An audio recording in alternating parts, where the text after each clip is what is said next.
కర్నూలు జిల్లా ఆదోని పరిధిలోని సుంకేశ్వర గ్రామంలో పలువురు అస్వస్థకు గురయ్యారు. ఆదోని ప్రభుత్వ ఆసుపత్రిలో చికిత్స పొందుతున్న బాధితులను కర్నూలు జిల్లా ఇన్ఛార్జ్ కలెక్టర్ పరామర్శించారు.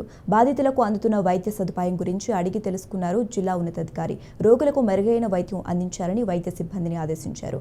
అనంతరం అస్వస్థకు గురై మరణించిన అదే గ్రామానికి చెందిన జ్యోతి కుటుంబాన్ని పరామర్శించారు. గ్రామంలో 10 రోజుల వరకు మెడికల్ క్యాంప్ నిర్వహిస్తామని తెలిపారు.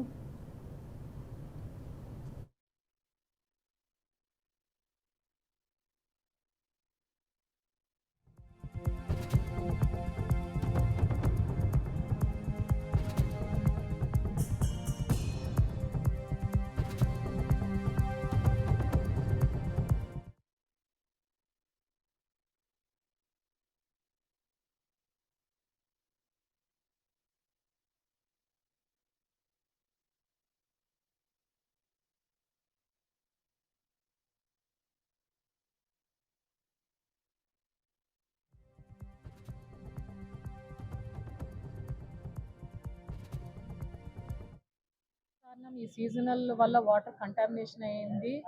పూర్తిగా వాటర్ కంటామినేషన్ కాదని రేపు టెస్ట్ కూడా తెలుస్తుంది. బట్ ప్రైమ్ ఫేస్ అక్కడ చూసిన వరకు అయితే వాటర్ కంటామినేషన్. అక్కడ ఒకటే మిస్టేక్ ఏంటంటే నేను కూడా హెల్త్ డిపార్ట్మెంట్ చెప్పింది, ఈ ఎంఎల్హెచ్పి అనే ఆయన నిన్న అంటే ఆయనైతే విజిట్ చేస్తాడు, నిన్న ఆఫ్టర్నూన్ కూడా విజిట్ చేసి చూశానంట. నిన్న నైట్ ఎక్కువ అయిపోవడము, అక్కడ పిహెచ్సి దగ్గరికి వెళ్ళకపోవడము, ఆర్ఎంపీ డాక్టర్ వాళ్ళు కాల్ చేస్తే ఆర్ఎంపీ డాక్టర్ రావడము, ఫ్లూయిడ్ ఎక్కువ అయిందనే కారణమే చెప్తున్నారు. ఫ్లూయిడ్ పాపకి ఎక్కువ అయిపోయి వచ్చింది అనేది.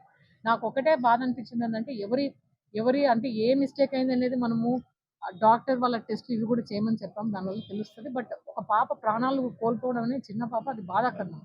అలా జరగకుండా ఉండడానికే నేను ఇది అయిపోయేంత వరకు ఆ విలేజ్లో 24/7 మెడికల్ క్యాంప్ పెట్టమన్నాను. చుట్టుపక్కల ఎక్కడైతే ఆ కేసెస్ వస్తున్నాయో కంపల్సరీ డాక్టర్ 24/7 ఉండాలి.